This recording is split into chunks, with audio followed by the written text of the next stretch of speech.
Airbnb just made major changes again to their payment terms, and unfortunately, you might not be as protected as you think. In today's video, we're going to give you the summarized version of some of the major changes that are going to really affect you and all of the reservations you have with Airbnb. Yeah, so whether you're collected a fee off the platform or you use a tool connected to Airbnb or you have a super strict cancellation policy, you need to hear this.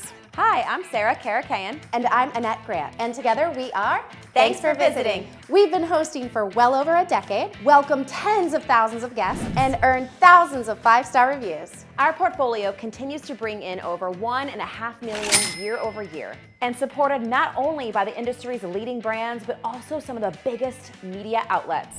And we're here to help you with your furnished rental.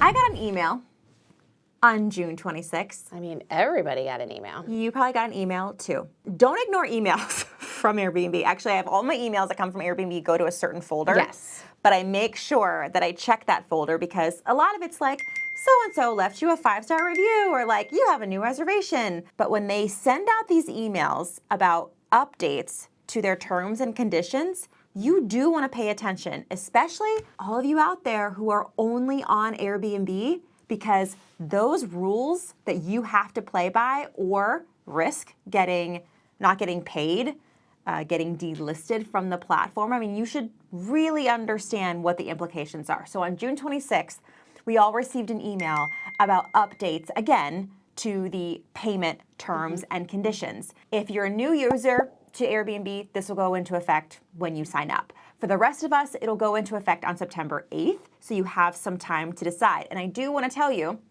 going to read this from the email. We'll put it on the screen too for you. But it says, and I quote, "If you disagree with the updated payment terms, you may terminate your agreement with Airbnb at any time by deleting your account at no cost or penalty to you." I do not say this lightly. Airbnb does not care about us. They like us.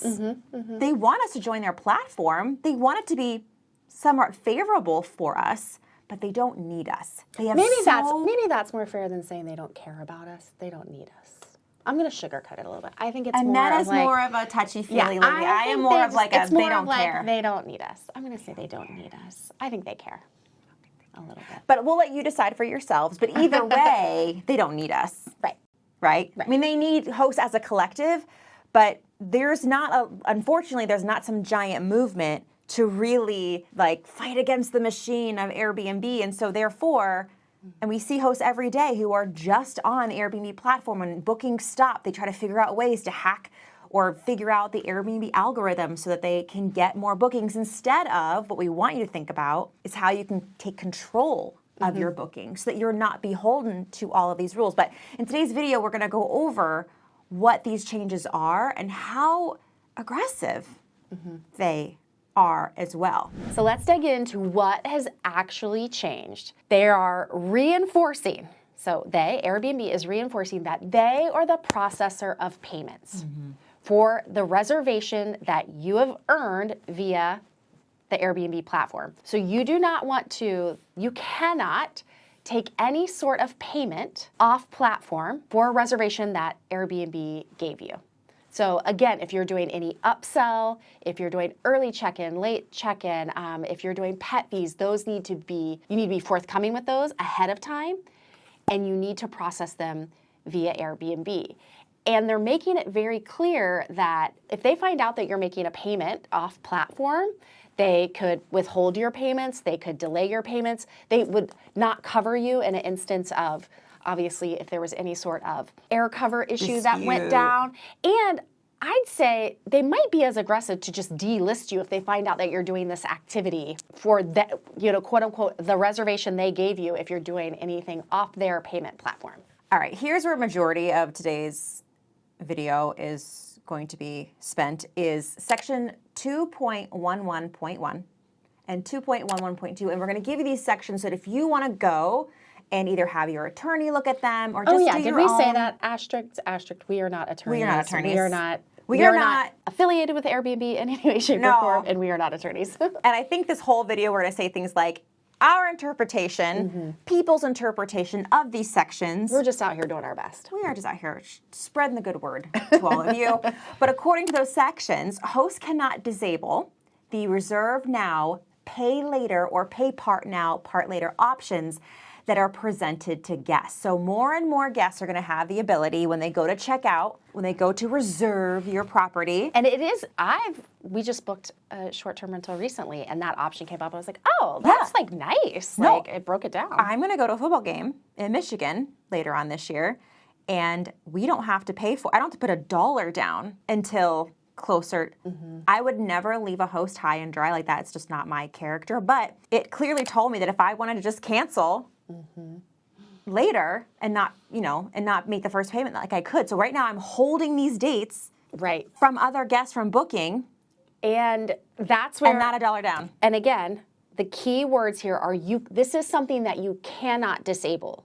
No. There have been other things, for example, the Airbnb experiences rollout that you were able to, not participate in if you called in and let, but this one you cannot disable. And here's where it gets even trickier is A, yes, can the guest decide not to, but B, if Airbnb goes to collect the payment before your reservation that you had reserved now and wanted to pay for later, and they cannot collect, I believe it's 72 hours before the reservation, they are just going to cancel the reservation. So you are going to have to, like Sarah said, find a new guest within that 72-hour window, and that could obviously be an issue for many hosts. And so for some of you who have maybe larger properties with larger average daily rates where it's harder to get people to book your property.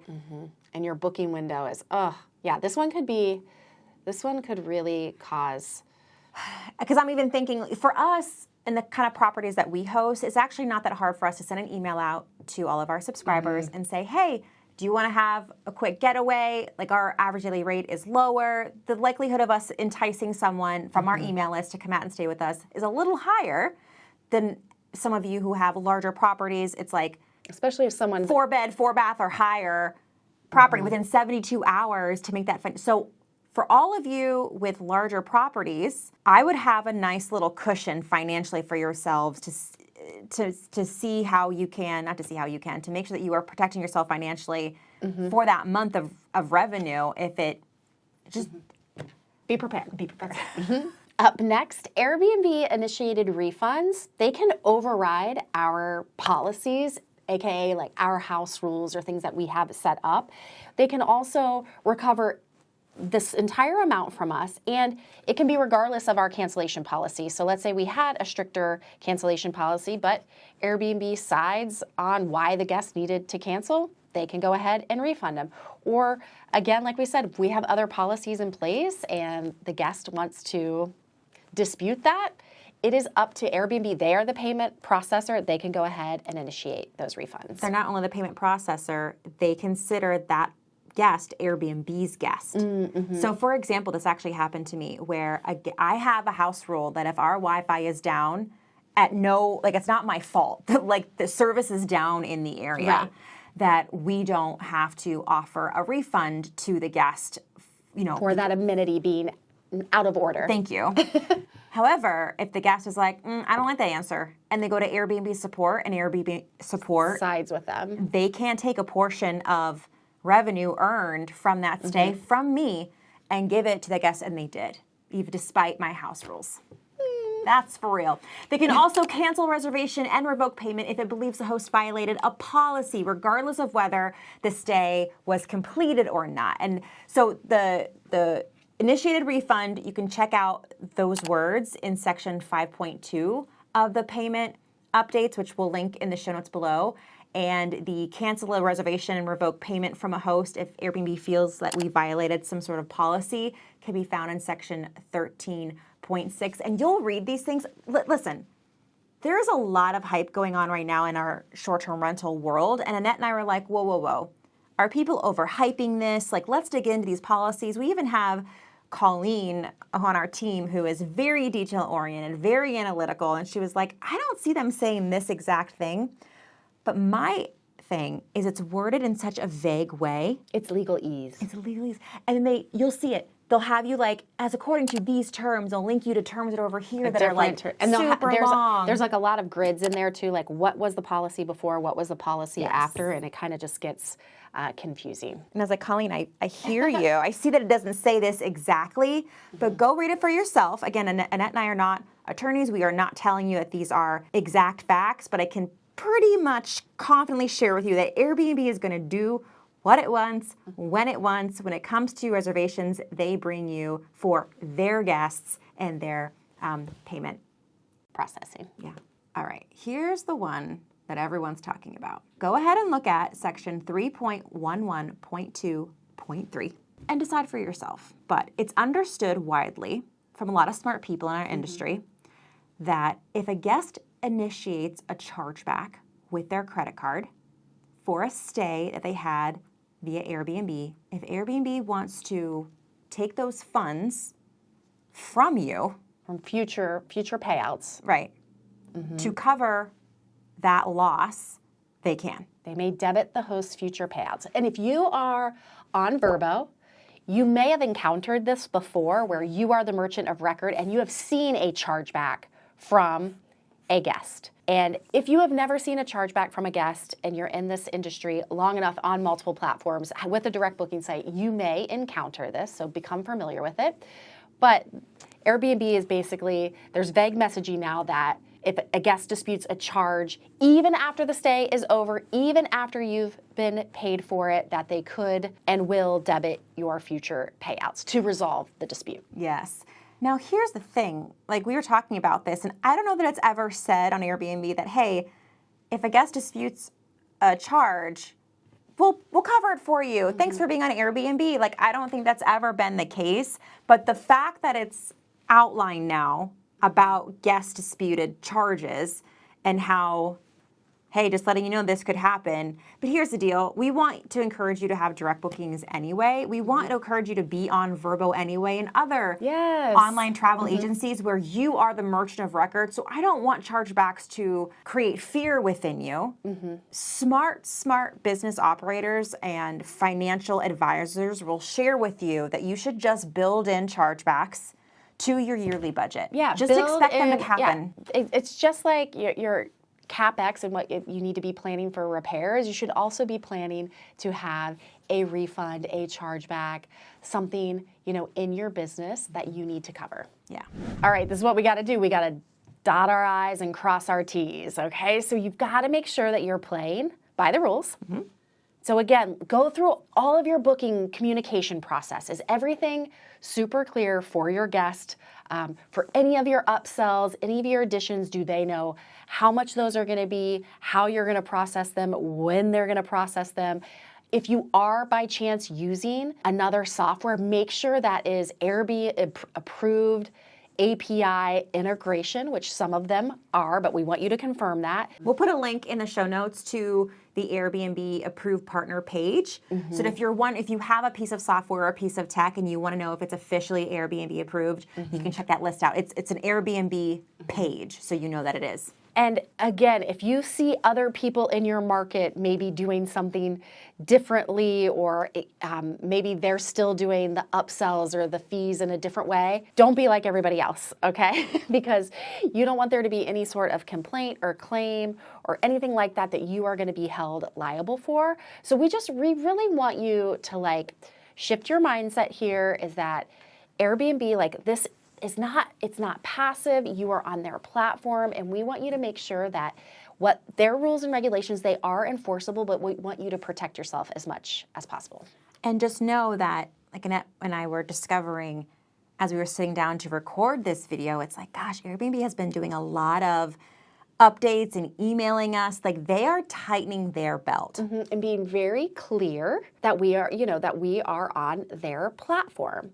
So before we get angry, upset, mad, we just have to make sure that we're diversifying where we are. This should be a really big wake-up call, because you are not an Airbnb host. You are a small business owner.